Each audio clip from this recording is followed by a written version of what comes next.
It's been 252 days since Lori Paige went missing in Tallahassee. It's time. It is time to go ahead and bring this to a conclusion. I'm Terry Gilliam in the Northwest Tallahassee neighborhood. Now search efforts continue and neighbors in this community are trying to find answers they've been looking for. Nearly 100 people move across 64 acres of San Luis Mission Park. Dogs strain against their leads. Police radios crackle low in the heat. Somewhere in that line of volunteers is a father, calling his daughter's name louder than anyone else. He is not searching for her. He already knows where she is. For 22 months, Andrew Wiley organized search parties. Right now, it's been 252 days since Lori Paige, the 12-year-old, went missing in Northwest Tallahassee. There's now a search party going on this morning in the Northwest Tallahassee neighborhood. I spoke to Pastor Ferguson and others, teachers within the middle school, talking about the efforts of trying to search and find this young girl. And they hope that they can find answers and bring closure to this mystery. Search parties, spoke to reporters, and stood at candlelight vigils for a 12-year-old girl he had already killed. But how did we get here? Welcome to Crime Beyond the Shadows. To my loyal subscribers, I pray your families remain safe and protected wherever they are. If you're new here, please subscribe and turn on the notification bell. Here, we bring you the untold details of true crime cases, the facts others leave behind, and the truths that deserve to be heard. Months after 12-year-old Lori Paige's disappearance, members in the community are still looking for any clues to find her. Pastor Rudy Ferguson, teachers, and law enforcement came together Saturday morning to go door to door to see if anybody in the community has seen or heard anything new. Paige was last seen in the 2100 block of Continental Court on June 3, 2023. I spoke with Pastor Ferguson during Saturday's search. I asked him why now, after all this time. We decided that it's important that social media is not enough. Talking to people on the telephones is not enough. We need to get out and actively search for her. We must be the gatekeepers of Tallahassee. We must be the gatekeepers of our community. I checked with Pastor Ferguson Saturday afternoon. No new developments have surfaced, but this team say they're not giving up. Pastor Ferguson and others tell me that this is the direction they want to go and hope the mystery is solved to Paige's disappearance. In Northwest Tallahassee, Terry Gilliam, ABC 27. Police Department. Hey, you Mr. Wiley? Yes, sir. Hey, I'm familiar with you last wearing. I left for work yesterday. I don't know. I got off work. What happened? It's been so weird around here. Oh my God, it's a predator that's in his neighborhood. Lori is really good at spending lives. I've never seen anything like it before. How weirded me out. I was like, this kid really, really wants to talk to adults. Today, we explore what happened to 12-year-old Lori Analise Paige and the man who spent 22 months pretending to look for her. June 3, 2023. A father calls police to report his daughter missing. He says she left home overnight with her backpack while he was at work. For almost a year, investigators chase leads across 3 states, Florida, Georgia, Tennessee, while that same father stands in front of cameras, asking the public for help finding her. The FBI puts her face on billboards. They offer $15,000 for information. And the entire time, the answer is sitting in a phone inside his own house. This is not a story about a stranger. This is a story about a search that was never meant to find her, because the man leading it already knew exactly where she was.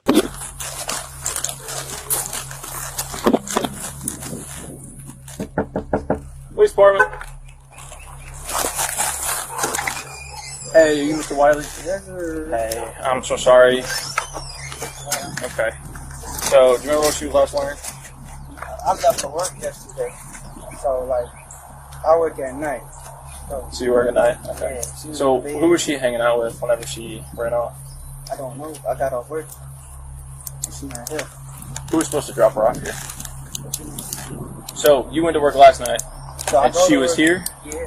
Okay. And then when you came home, she was gone? Yeah. Okay. Does she suffer from any, disabilities or anything like that? I don't know. I'm just raising a child right now at this point. I hear you. Do you know of anywhere she might go? I know you said you don't know about her friends, but First time when we got her, she went to an abandoned apartment. I was there for that one. I would never realize. Well, I don't know. And then, are you okay, just for policy-wise, if I look in the house, make sure she's not hiding under anywhere? Yeah. I know. Do you know where Lori is now? No, I do not. Okay. No, I do not. Was it a mistake? Was it an accident? Keep it up, man. This is your life, not mine. I can give a shit. Are you Mr. Glasgow? I am. So I'm Detective Rebelli, Detective Taylor with the Tallahassee Police Department. So we're actually working a missing person case. Okay. I don't know if you can kind of help us out. So we're trying to canvass the area to try to find her. I have a few questions if you don't mind me asking. Sure. Okay. You have a minute? I do. Yeah. Okay, cool. How long have you lived at this house? I think August 2022. August? Okay. I'm on probation, just so you know. I don't know if you're aware of that. Okay. Thank you for telling us. Yeah.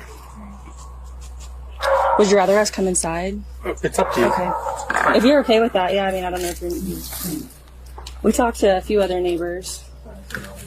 Whew, my eyes are trying to adjust. But, So, a missing person in the neighborhood? so I'll show you her flyer. So she was in this area, not specifically this neighborhood, but she's in this area. So we're knocking on several doors. We talked with multiple neighbors. You said nobody else lives at home with you. Do you have any stepkid? Are you dating anybody? Where any children would be coming here? No, I do have children. Nieces, nephews? No, nobody comes to my house. Okay. You have children? I do have children. Okay. How old are your kids? 7 and 12. 7 and 12? Girl, boy? 7-year-old boy, 12-year-old girl. Do you have like a shed or anything in the back? There is actually. Do you want to go back there? Yeah, when he comes down. Okay. If you don't mind, like I said, I mean, you do not have to to let us do this at all. I just want you to understand that. No, I don't want to be any kind of hindrance.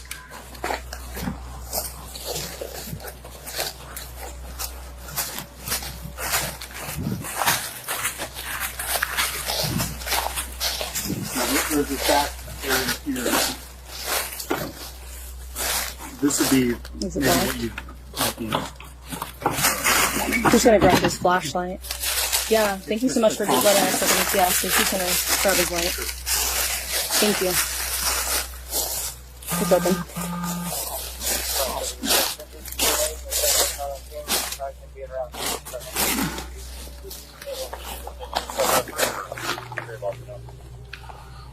Negative.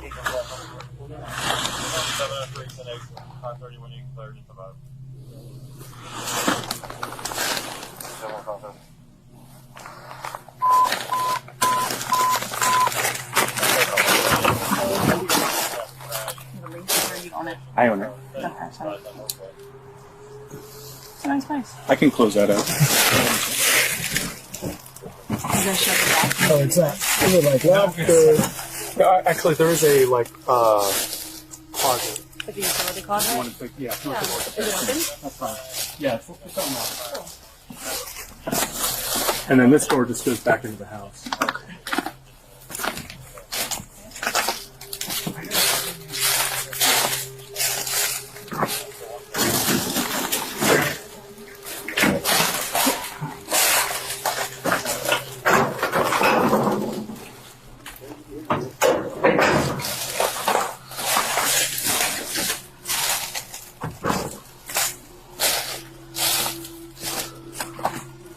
Thank you, sir.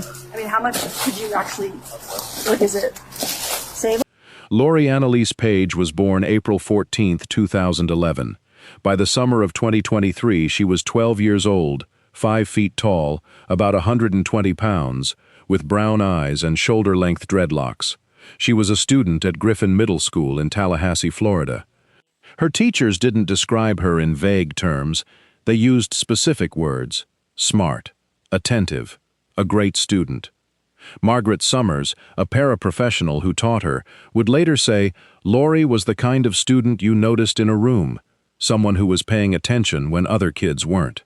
She lived with her father on Continental Court, in the northwest Tallahassee neighborhood, near San Luis Mission Park and Ocala Road. a neighborhood close enough to her school that walking distance was part of daily life. Her mother's presence in her life would become one of the threads investigators followed closely.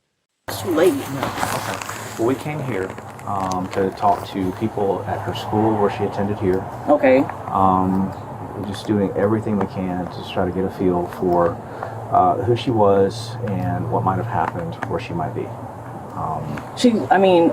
Y'all know the scenario, and she's likely no longer with us. Honestly speaking, y'all do this, y'all investigate this, you know how this goes. That's possible. It's likely. It is likely. And y'all are treating me, and this is my problem with this. I'm finna air out all my grievances. Go ahead. Came and asked go ahead. Y'all are treating me like a fucking criminal, like I did something. She was not in my care when all this went down. I'm dealing with the loss of my child. I know. And the gross negligence of Tallahassee Police Department. Yeah. The disgusting negligence of the department. Yeah.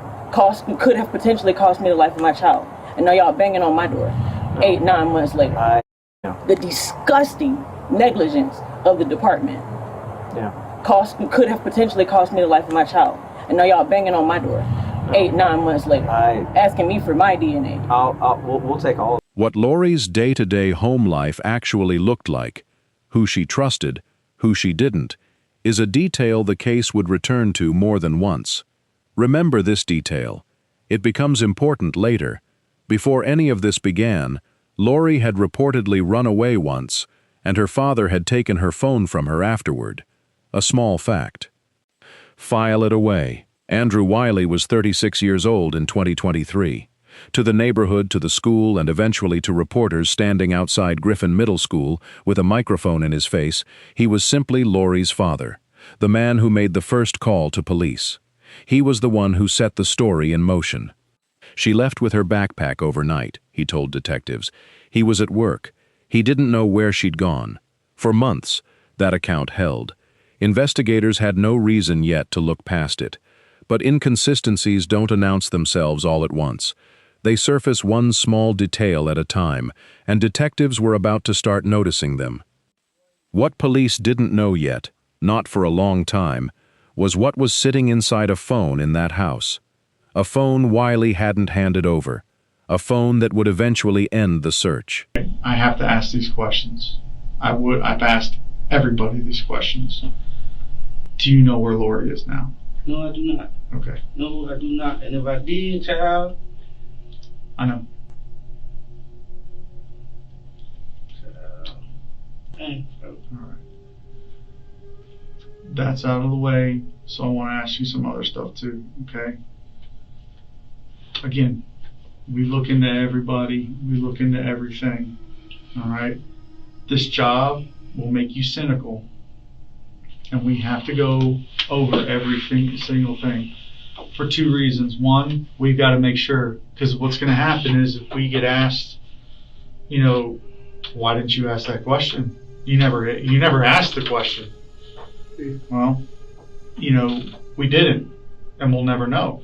You know, and the reason we're asking was there's something happening at home that would have caused you to think that you couldn't go to work for whatever reason. No. Okay.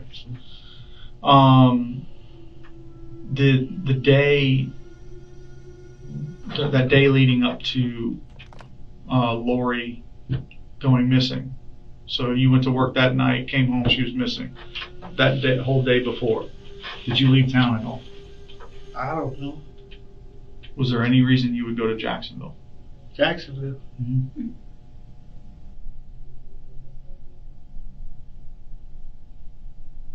Not that I can recall. Okay. Because it looks like you went just before you went to work. So you went to Jacksonville during that day and then came back, then went to work. Do you know if you got home later than usual or earlier than usual? It depends on the time. Because sometimes if I do overtime, I get off a little late instead of like at 4. It'd be like around like 11, 12. Like, she would play on her mom's phone, and then Lori would play on her mom's phone so that they could play Roblox together. No. Whose phone should she have played on? Because she didn't have a phone based on that time frame. She didn't play Roblox on the phone. And if she did play it on the phone, it wasn't her phone. It had to be, I don't even think it was her account. It had to be my girl's sister. But she never played Roblox on my phone. Okay. We know she started certain, like, internet accounts. I think she started Twitter, she started Instagram and all this stuff. But at some points you had taken her phone away. And we didn't know if before she even got a phone, did she start a different account? Or maybe we can get that information from your old phone. Because since you've had this new one, it was after Lori left, right? Yeah. And that's why that your new one doesn't do as much good. The old one might. So, just because you don't have her Instagram account active on your phone doesn't mean that it won't be in the history. But she didn't use my phone for Instagram. You feel me? Like, that's what I'm saying. Like, she didn't use my phone. She had a phone or she didn't have a phone. She didn't use my phone. Well, so that's kind of the problem we're running into is we do know that she had other accounts, but I can't find them on her phone. So I know somehow that she's accessing them. All that on her school computer. Mm-hmm. But here's the that's what I'm saying. She didn't. She didn't get on my phone to play. Like, she had a computer. She literally had a computer. Mm-hmm. If she had a computer, TV, she was straight. It wasn't like, I just got that phone too when I got her phone. Okay, so that phone was new too. So you got them at the same time? Yeah. Okay. And yeah. So it wasn't like she was using my phone. She had a phone, but I took it away and she still had her computer. Okay. Like, I never took the computer away. Because of the school computer. Yeah. Right. What about your other computer? You mentioned you had your own computer. Yeah. And you caught her doing some of the stuff on that. That was yeah. But I just talked about it, and then I just talked about it, and then she started using my computer. Okay. Is that computer synced to your phone? No.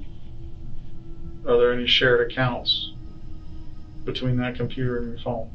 No. Okay. By February 2024, 8 months in, this was already the longest-running missing juvenile case the department had handled that year.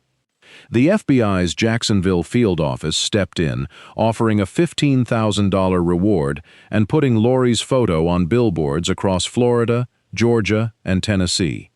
Investigators believed she might have ties to Tampa, Thomasville, Georgia, and Nashville. In that same window, detectives were doing something quieter. They seized a phone from Andrew Wiley's home. Investigators were casting a net across 3 states. The answer was never more than a few miles from her front door. While the digital evidence was being processed in a lab, a very different search was happening in public. Nearly 100 officers and firefighters searched 64 acres of San Luis Mission Park, the 5th organized search since Lori disappeared. Divers went into Lake Esther. More than a dozen pastors and school leaders gathered outside Griffin Middle School to make a unified public appeal. Principal Zelina O'Banner said, starting the school year without Lori left her, in her own words, with her stomach in knots. On April 14, 2024, Lori turned 13. She was still missing. Margaret Summers told a reporter that week, "This whole week has been sad." 6 weeks later, June 3, 2024, marked 1 full year since anyone had seen her. An entire town was refusing to let her be forgotten. The one person who could have ended the search in a single sentence said nothing. What would it take for you to notice the person searching hardest was the one hiding something? Put your answer in the comments below. February 2024. Detectives execute the seizure of Andrew Wiley's phone. What forensic analysts recover isn't immediately public, but it changes the direction of the entire case. Search history involving remote areas and bodies of water in Alabama and Georgia. Police also uncover something else. In the days after Lori disappeared, Wiley made preparations to leave the continental United States entirely. He traveled to the Jacksonville airport, and when questioned about that trip, police say he lied about the reason for it. By March 2024, Wiley was no longer just the father who reported his daughter missing. He was the focus of a homicide investigation. You usually keep it there? Yeah, it will be out. Okay. So I guess, you know, we're still working the case. We're still trying to figure out where she could have gone. Have you had any contact with her? Not from the last time we talked. Okay. Just upset. Yeah, and I know you've been kind of upset with the investigation so far. Yeah. Kind of a couple things. And I get it. I mean, 6 months. Yeah, it's been a long time. Yeah, it has been a long time. So one of the things we were wondering is there anybody that you can remember, you know, from the neighborhood or whatever that you think could have had something to do with Analise and time? No, I ain't know her friends. Like the first time she ran away with me, she was in a bank building, so and she was a little boy. So I told the mama, but you know, I only had Lori for about, I had her when she was like 5, and we was in Miami. But that was, you know, like I said, all my family in Miami, and then I had her just up from the time, you know, so I was winging it most of the time. When did she first come into your custody? Which one? This last time. 22, maybe August 22. She dropped her off. She came June 22. She was supposed to come for the summer, and then the mama was supposed to pick her up, but then she was like, she not coming. Nah, so you had to enroll her in school? Yeah, that's when I was in school and all that. How were you able to do all that? When I was there in Tallahassee? Yeah. Because it takes some like paperwork, and she's got to get school ready. Yeah, it took a while. She was like 3 weeks late. Okay. Yeah, it took a while. So I always warned about it. Like, I know it's a process. Yeah, it took a while. And I didn't know how much mom was. Yeah, the mom. Me and my brother was doing it, so I was just kind of going back and forth. My brother, you know, he told me I was in the school district of Griffin, so it was like I just kept going back and forth after I got off work. Gotcha. Okay. Have you talked to Miranda at all since all this happened? At this point, I don't talk to Miranda. Like, I've never actually talked to her. You know, we had a child, but we weren't done together. So, you know, when she had a baby, I was in the military, but when did she tell you that she was pregnant? Or before the military? Okay. Yeah, before the military. So it wasn't like, by the way, I had a kid. No. She was 2 years old or whatever. Okay. No, it was, but other than that, we talked. And then that's when she disappeared. She went to Tampa. And then she kind of just pushed me away once she got a boyfriend. Like, when I got Lori was in foster care. Because they took her away from my mama. My mama got bigger active. Okay. And, you know, so, you know, I got her, like, I didn't even know Lori ran away about it. Like, everything that I learned was after the fact. So, yeah. Like, she was supposed to be on medication, man. You know, Did Lori have any other means of communication other than her phone, like if she used a computer or anything like that to talk to her? I mean, she barely talked to her mom. I just got her that phone. That wasn't no long-term thing. Right. I just got her like 2 weeks ago or something. And she got in trouble with that. So she ain't had nothing. I mean, she went to school. But what was she doing to get in trouble? Just dumb stuff. Playing with her phone in class and she's not supposed to be, you know. All stuff related to the phone? Yeah. Gotcha. Yeah. Okay. But other than that, she was good with it. You know, she was like a regular person. I mean, she had her. What I noticed, this is what I noticed. When she with me, she good. But if her mama come around, she ain't good. Like how? Like the first time her mom called the school, and then she came home talking about she feeling suicidal. I was like, oh, Oh, until what? she said she was feeling suicidal. Feeling suicidal. Yeah. Okay. Because her mom called the school. And she was talking to her from the school or whatever. I feel like from what she told me, it just felt like, I don't know. It wasn't right. I was trying to explain to her, like, be careful, like, don't, I know that's your mama, love her mama, but I don't know, it was weird. What kind of stuff would Miranda say to her? Just kind of make her feel like she the reason for certain stuff, And I was like, nah, like, you a kid, like, don't worry about stuff like that. You know what I'm saying? Like, we got our own power, we're adults, you know what I'm saying?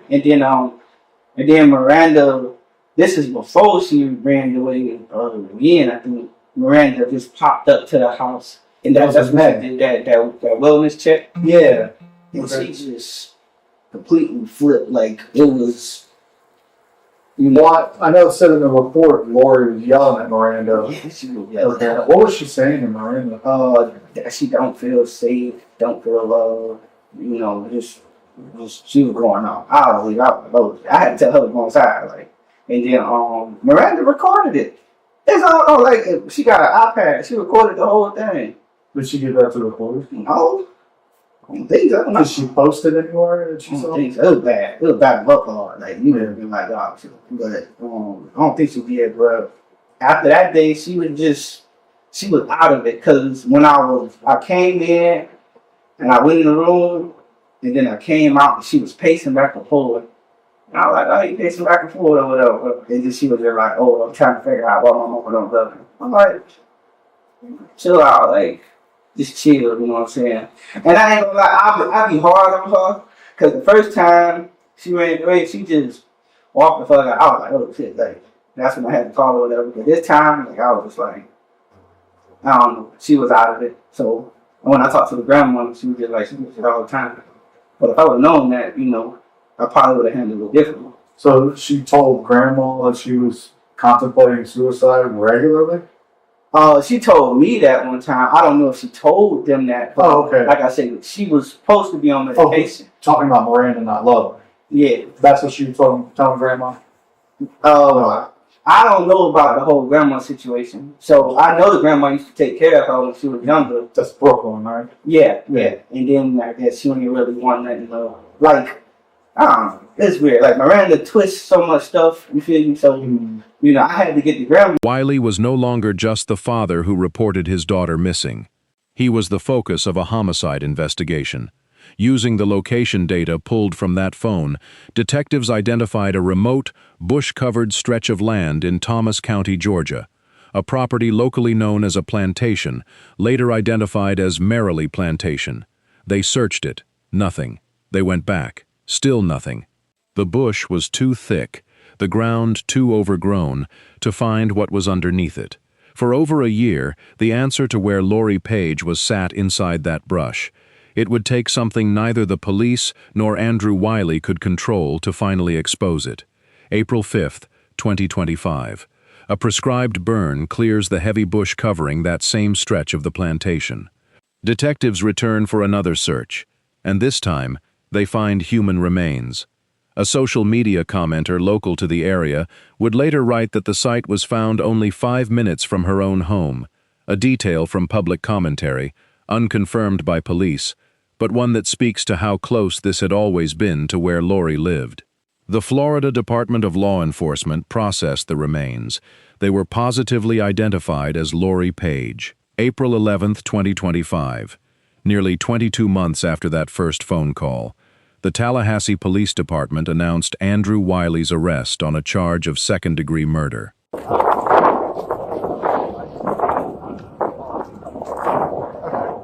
still work for the prison? I'm still here, kind of. I heard they put you on like admin leave or whatever. I didn't know if they, because I thought it all came about because of the gun you called. No. No, man, come on. Okay. Do you have any weapons on you? No, I just, mind if I pat you down? You can take it up. No. Put your ears behind your back.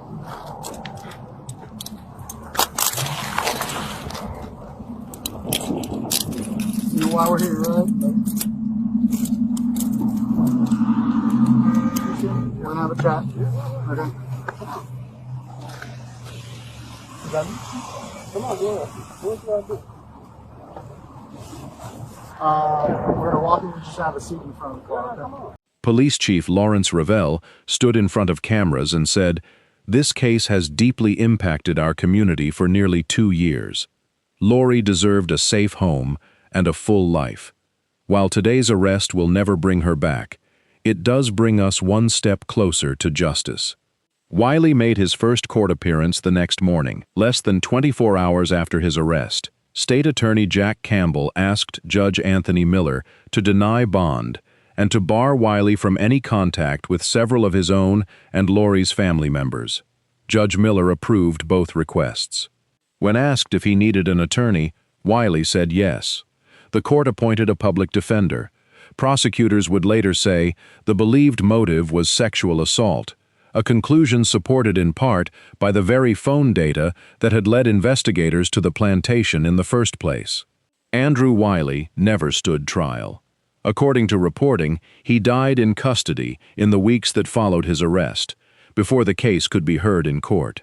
The exact date reported publicly has varied by source, and we want to be transparent with you about that, rather than state a number we can't confirm. No trial, no verdict, no moment where Lori's name was spoken in a courtroom and answered with a sentence. The case closed the way too many of these cases do, with a body, an arrest, and silence where a reckoning should have been. News of the discovery reached a community that had spent almost 2 years refusing to give up. Pastor Rudy Ferguson, who had helped organize search after search, told a reporter, "We're still shocked to tell you the truth, and some of us are lost for words." Lisa Herring-Myrick, of Safe Haven Hope for Children, said she left work early the day the news broke, still holding on to hope until the very end. A memorial was planned in Lori's honor. One pastor in the Griffin Heights community announced plans for an initiative meant to both remember her and better protect children going forward. The news reached Griffin Middle School on what would have been close to another milestone in Lori's life, a community that had marked her 12th birthday missing her, her 13th birthday still searching for her, and was now marking her memory instead of her homecoming. This case forces an uncomfortable question that goes beyond one father and one daughter. How many search efforts, across how many cases, have been led, even partly, by the person responsible? And how long does it take investigators to see past a grieving parent's public face? Lori Paige was not just a case file or a missing persons poster. She was, in her own teacher's words, a great student, someone people noticed, someone people missed by name for 2 full years, out loud, in public. If policy or public awareness only changes after a case like this one, what would it actually take to change it before the next one happens? Tell us what you think in the comments. If this case affected you the way it affected our community here, let us know your thoughts below. And if you followed a case where a family member led the public search effort, we want to hear that story too. Subscribe and turn on notifications so you don't miss our next case. A story we'll be bringing you very soon, one that asks just as many hard questions as this one did. This has been Crime Beyond the Shadows.